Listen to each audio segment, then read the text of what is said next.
Hello বন্ধুরা, আশা করি সবাই ভালো আছেন। আজকে আমি বৃষ্টির দিনে আপনাদের সাথে নতুন একটি অভিজ্ঞতা শেয়ার করতে যাচ্ছি। তো বৃষ্টির দিনে এরকম মোটামুটি ঘোরাফেরা হয়নি। বৃষ্টির দিনে আমরা যাচ্ছি মাওয়াতে। পাচ্ছেন এখানে অক্টোপাস আছে, এখানে কাঁকড়া আছে, এখানে সামুদ্রিক মাছ আছে। মাছটার নাম আমার এই মুহূর্তে খেয়াল নেই। তো আপনারা দেখতে পাচ্ছেন এখানে সামুদ্রিক বিভিন্ন ধরনের মাছ আছে, চিতল আছে। তো আমরা মোটামুটি সব ধরনের কালেকশনে আমরা এক পিস করে নিয়ে এখানে দেখতে পাচ্ছেন আমরা ভাজাভাজির জন্য আমরা তাকে সব কিছু দিয়ে দিয়েছি। তো সর্বপ্রথম আমরা এখানে গুলিস্তান থেকে আমাদের যাত্রা শুরু হয়। গুলিস্তান থেকে আমরা মাওয়ার উদ্দেশ্যে রওনা দিই। গাড়ি চালাচ্ছে আমার বড় ভাই মোহাম্মদ শহীদুল ইসলাম ভাই। তো পিছনে আমি বসে আছি। বৃষ্টির দিন, ঝিরঝির করে বৃষ্টি পড়তেছে। আমরা এক জায়গায় দাঁড়িয়েছিলাম যেখানে বৃষ্টি হচ্ছিল না। তারপরে বৃষ্টি একটু কমার পরে আমরা আমাদের আবার যাত্রা শুরু করি। তো মোটামুটি শরীর কিন্তু সব ভিজে শেষ। তো আমরা এখন দক্ষিণবঙ্গের সেই সব থেকে বড় রোড যেটাকে বলা চলে এবং খুব সুন্দর গোছালো একটি রোড যেটাকে বলা চলে। বাংলাদেশের সাবেক প্রধানমন্ত্রী, বর্তমানে স্বৈরাচার শেখ হাসিনা এই দিকের রোডগুলোকে খুব সুন্দর করে বানিয়ে দিয়েছিলেন, যেখানে আমাদের উত্তরবঙ্গের রোডগুলো কিন্তু এরকম সুন্দর নয়। তো আমরা মোটামুটি চলে এসেছি পদ্মা সেতুর নিচ দিয়ে আমরা ঢুকতেছি। তো পদ্মা সেতুর নিচ দিয়ে মোটামুটি ঢুকতে হয় মাওয়া ঘাটে। তো মাওয়াতে আমরা যাচ্ছি। আপনারা দেখতে পাচ্ছেন পদ্মা সেতুতে টিপ টিপ লাইট জ্বলতেছে। তো সেখান থেকেই আমাদের তো আমরা চলে আসলাম মাওয়াতে। এখানে এসে দেখলাম যে বৃষ্টির মধ্যেও তো অনেক মানুষ, অনেক ভিড়। এখানে গাড়ি গ্যারেজ করছে সবাই, আমরাও গাড়ি নিয়ে এসে গ্যারেজ করলাম। তো গ্যারেজ করার পরে আমি আপনাদেরকে দেখাচ্ছি যে প্রত্যেকটি দোকানেই মোটামুটি খুব ব্যস্ততার মধ্যে আছে আমাদের রাঁধুনি ভাইয়েরা। তো আমি আপনাদেরকে এখন যে জিনিসটি দেখাবো সেটি হচ্ছে আমাদের এখানে কী কী পাওয়া যাচ্ছে এবং কী কী কালেকশন আছে। বৃষ্টির মধ্যে আপনারা দেখতে পাচ্ছেন বৃষ্টিতে রাস্তাঘাট ভেজা। তো এখানে সামুদ্রিক একটি মাছ দেখতে পাচ্ছেন, আপনারা কমেন্টে জানাবেন এই মাছটির নাম। মাছটির কিন্তু লেজ আছে, ঠিক আছে। তার পাশে কিন্তু চিতল। এখন আপনারা দেখতে পাচ্ছেন অক্টোপাস, আমার খুব পছন্দের একটি জিনিস অক্টোপাস, যেটি খাওয়ার জন্যই আজকে আমি এখানে মূলত চলে এসেছি। আপনারা দেখতে পাচ্ছেন খুব সুন্দর এবং খুব মিষ্টি কতগুলো কাঁকড়া। তো কাঁকড়াগুলো খুব ভালো ছিল খেতে। আপনারা দেখতে পাচ্ছেন এখানে চিংড়ি আছে, অনেক বড় বড় চিংড়ি। তো আপনারা চাইলে চিংড়ি খেতে পারেন। আপনারা দেখতে পাচ্ছেন পাঙ্গাস মাছ আছে। তো আমরা সর্বপ্রথম যেটি কিনলাম সেটি হচ্ছে ইলিশ মাছ। ইলিশ মাছ আমরা এখান থেকে 2 পিস কিনেছি, বড় বড় 2 পিস। মূল্য হয়েছে 2500, কোনো ওজনের ব্যাপার না, চোখের দেখায় দাম দিয়ে কিনতে হবে। তো এই যে পাশে দেখতে পাচ্ছেন, পাশেই কিন্তু যমুনা নদী, পাশে কিন্তু পদ্মা নদী। তো আমরা মাছটি কেনার পরে মামাকে দিলাম।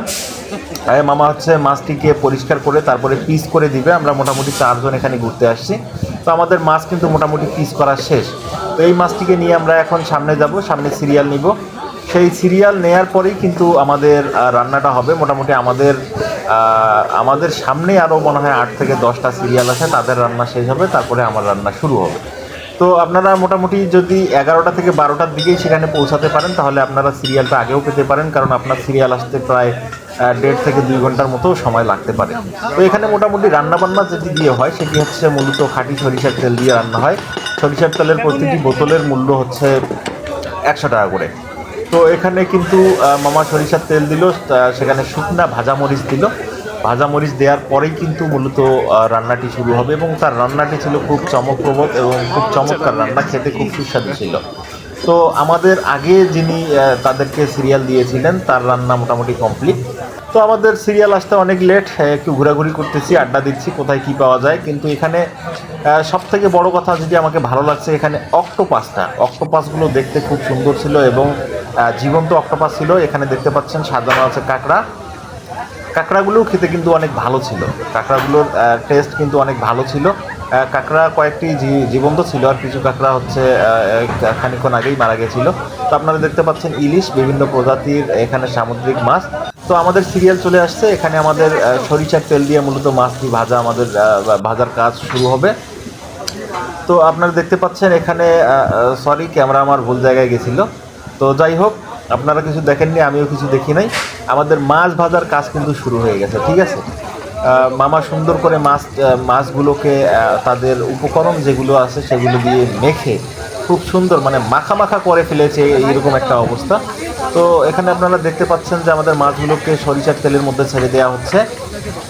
তো দেখতেই কিন্তু অনেকটা ভালো লাগতেছে এবং আমার খিদার পরিমাণটা অনেক বেড়ে গেছে।